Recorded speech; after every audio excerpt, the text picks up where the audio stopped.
तो देवताओं को सुखदेव जी महाराज ने अभक्त जाना।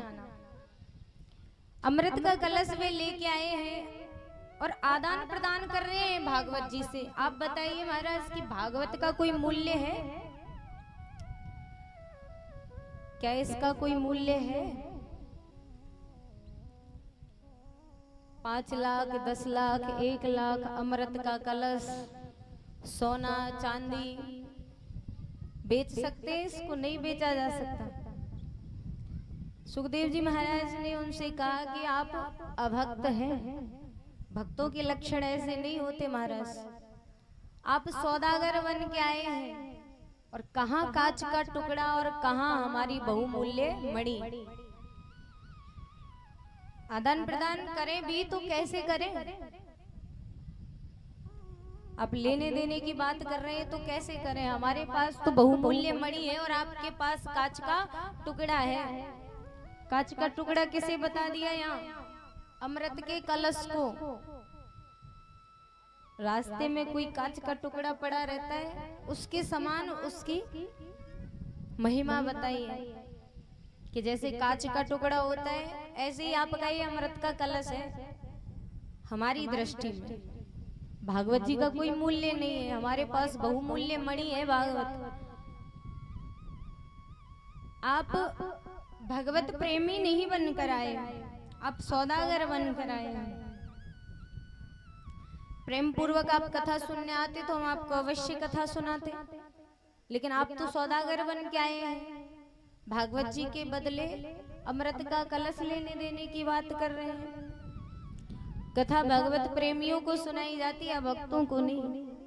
आप सब तो भक्त हैं, इसलिए आप यहाँ बैठे हैं, कथा सुन रहे हैं। ऐसे ही कथा सुनते रहे, 7 दिन तक इसी प्रकार आपने कथा सुनी तो फिर 7 जन्मों की चिंता खत्म हो जाएगी।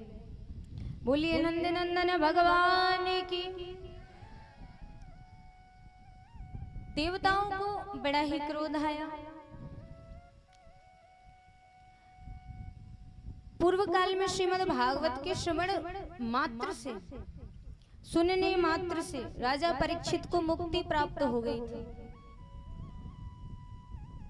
ये सब देख देवतागण विचलित हो उठे, ब्रह्मा जी के पास गए। सत्यलोक पर उन्होंने एक तराजू बंधवाया महाराज।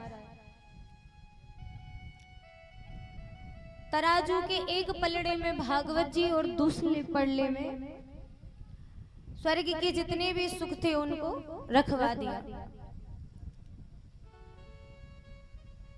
जितना भी सुख था, ऐश्वर्य वैभव था, एक पल्ले में उसको रखा गया और दूसरे पल्ले में भागवत जी को रखा गया। जब दोनों को तोला गया तो भागवत जी अपने महत्व के कारण भारी रही। उनका जो पलड़ा था वो ऊंचा उठा ही नहीं, इतना भारी। दूसरे पल्ले में पूरे सुख रखे हुए थे, ऐश्वर्य वैभव रखा हुआ था, वो कुछ ही क्षणों में ऊंचा हो गया। सबको बड़ा आश्चर्य हुआ। सबके देखते देखते भगवान श्री कृष्ण भागवत जी से प्रकट हुए। बोलिए श्री नंद नंदन भगवान की, श्रीमद् भागवत महापुराण की जय। जय श्री राधे। सब देवताओं को बड़ा आश्चर्य हुआ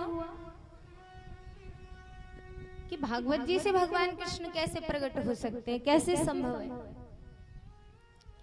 सभी देवताओं